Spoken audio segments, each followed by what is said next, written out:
अब इसी में नेक्स्ट लेवल, राइट। फिर से आपको बताना है कि अगर हम इसको स्टैटिक कर दें, अब कितना होगा आउटपुट?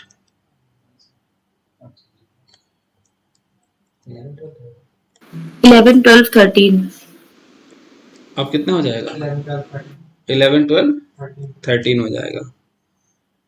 क्योंकि क्या होगा, ये कहाँ पे जाएगा? एक ही में स्टोर हो रहा है। हाँ, अब ये जो जाएगा, ये जाएगा मेरे भाई स्टैटिक यहाँ पे मेथड एरिया में। इसका मतलब अगर इसका जब डायग्राम आप बनाते तो सब कुछ तो ऐसे ही रहता, लेकिन जो वेरिएबल है अब वो तीन जगह स्टोर ना होके एक ही जगह स्टोर होता है। Static int a is equal to कितना? 10। तो आप ही बताओ, यहाँ पे तो नहीं होता ना, एक ही जगह तो होगा ना। स्टैटिक होगा तो वहां, नॉन स्टैटिक होता यहाँ, तो इधर भी नहीं होता, फिर तो यहाँ भी नहीं होता, और यहाँ नहीं होता, किसी भी ऑब्जेक्ट में नहीं होता, नहीं, क्योंकि आपने इसको क्या मार्क कर दिया है? स्टैटिक। तो जब आपने स्टैटिक बना दिया, अब क्या होगा, जब आप फंक्शन कॉल करेंगे obj1 डॉट प्रिंट ए, अब जब आप इसको कॉल करेंगे obj1 से प्रिंट ए, तो जब इस प्रिंट ए को कॉल करेगा, राइट, तो ए प्लस प्लस करने के लिए ढूंढेगा, तो यहाँ तो है नहीं ना ये, लेकिन यहाँ पे जो होता तो कॉमन होता है ना, तो यहाँ पे 10 को क्या कर देता है, 11 कर देता। अब जब इसको 11 कर देता, राइट, तो फिर से दोबारा आप कॉल करते हैं obj2 से ए, राइट। अब obj2 से ए को कॉल करेंगे प्रिंट ए, तो फिर इसका काम क्या है, ए प्लस प्लस। ये तो यहाँ है नहीं, यहाँ ढूंढेगा, जब यहाँ नहीं मिलेगा तो कहाँ जाएगा, पेरेंट वाला, यहाँ पे बेचारा मेथड एरिया में, तो इसको कितना कर देगा, अब तो 11 है ना यहाँ पे, अब बेचारा इसको क्या कर देगा, अब तो 12 सबके लिए हो गया ना, चाहे ये कॉल करो, चाहे इसको कॉल करो, चाहे इससे कॉल करो, ए की वैल्यू 12 भी मिलेगी। किसने कॉल किया बेचारे ने, obj3 ने। अब obj3 से जब कॉल किया गया प्रिंट ए, तो ये भी ए प्लस प्लस करेगा। अब ये यहाँ पे है नहीं तो जाएगा यहाँ पे, जब यहाँ पे जाएगा तो ये कितना मिलेगा उसको, 12 मिलेगा, तो ये बेचारा कितना कर देगा, 13। तब इसका आउटपुट कितना आ रहा है, 11, 12, 13। देख लीजिए। अब इसको कंपाइल रन करेंगे, Java C space file M dot Java, Java space class, चाहे कोई भी कॉल करता है, अब कोई भी कॉल करेगा तो उसकी वैल्यू तो 13 मिलेगी ना, चाहे obj1 कर लो, चाहे 2, चाहे 3, आप करके देख लो। आप obj1 से ही क्यों ना कर लो, obj1 डॉट प्रिंट ए, वो भी 14 कर देगा।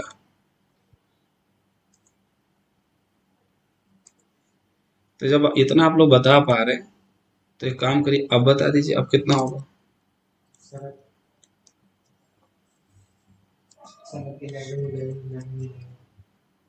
नहीं, आप इसमें से लास्ट वाला है, इसमें हाँ 12 हो जाएगा, हाँ, और सब में 11 रहेगा। इन सब में 11, इसमें 11, इसमें भी 11, अलग अलग ऑब्जेक्ट है ना, लेकिन एक ही ऑब्जेक्ट में आपने दो बार कॉल कर दिया, तो 10 से तो 11 हो ही चुका है, अब कितना हो जाएगा, 12 हो जाएगा। कंपाइल और रन, समझ रहे ना। अगर यही काम आप obj1 से कर लेते, अब क्या होता, 11, 12, 13, 14। पहले स्टैटिक नहीं है, लेकिन अब क्या हो रहा है, अब एक ही ऑब्जेक्ट में कॉल हो रहा है 4 बार। अब एक ही ऑब्जेक्ट में कैसे पता चला एक ही ऑब्जेक्ट में हो रहा है, तो यहाँ पे मैं हैश कोड प्रिंट करके दिखा दे रहा हूँ। यहाँ पे मैं ऑब्जेक्ट का एड्रेस प्रिंट करा के दिखा दे रहा हूँ कि 4 है कि 1 है, तो आपको समझ में आ जाएगा। कंपाइल एंड रन, सबका एड्रेस क्या है, सेम है। और पहले वाले में जो आप कर रहे थे obj2, obj3, उसमें दो का एड्रेस क्या है, सेम होना चाहिए। अब देखो पहले वाले का और आखिरी वाले का एड्रेस क्या आएगा, सेम आएगा, तभी ऐसा हो रहा था। इससे क्या सीख मिली, अंदर की कहानी पता होना चाहिए। नहीं तो पता लगे आदमी खड़ा कर दिए, ना अंदर से फेफड़ा काम कर रहा है, ना गुर्दा काम कर रहा है, ना लीवर काम कर रहा है, तो क्या फायदा? ऊपर ऊपर नहीं।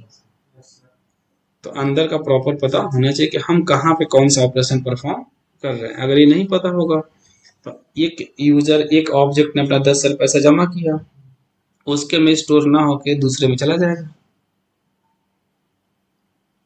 तो जब आप करते हैं तो आप ही के अकाउंट में क्यों जाता है, कहीं और चला जाता है ना। उसमें कौन देखने जा रहा है? अरे बाहर तो देख भी रहे हैं ना, हम आपको दे रहे हैं तो आपके हाथ में जा रहा है, कहीं और तो नहीं जा रहा है। उसमें भी तो पता होना चाहिए ना। उसमें पता करने के लिए क्या चाहिए? रेफरेंस और मेमोरी। तो जब तक उस पर कमांड नहीं होगा तो हम सॉफ्टवेयर में काम नहीं कर पाएंगे। पता लगा हम एक ड्राइवरलेस कार का ब्रेक इधर, मतलब एक रुकने वाली है, ठीक है, पता लगा जो है दूसरी रुक रही है। रुकना इसको चाहिए था, रुक कोई और रही है, ठीक है, पता लगा इसने चढ़ा दिया, मर गए। ठीक है, तो वही बात है। अब दूसरी चीज, अब थोड़ा सा इसका लेवल इंक्रीज करके लेवल 3 में चलते हैं। ठीक है, जैसे मान लीजिए अब यही है हमारा ये वेरिएबल, अब मेथड स्टैटिक हो चुका है। क्या हो चुका है? मेथड स्टैटिक हो चुका है। अब कोई बताएगा क्या होगा? नहीं सर, कोई चीज नहीं है। कोई चेंज? वैसे ही है। तो इसमें जो है ना, एक बहुत बड़ा ब्लंडर हो जाएगा।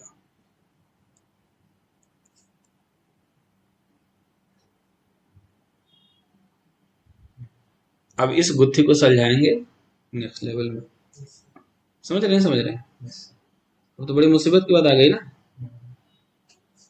वही, और काम खत्म। इसमें एरर आ गया, वैल्यू तो आने की छोड़ो, प्रोग्राम हमारा क्या नहीं हो रहा है, कंपाइल ही नहीं हो रहा है। अगर यही इसको स्टैटिक कर देते,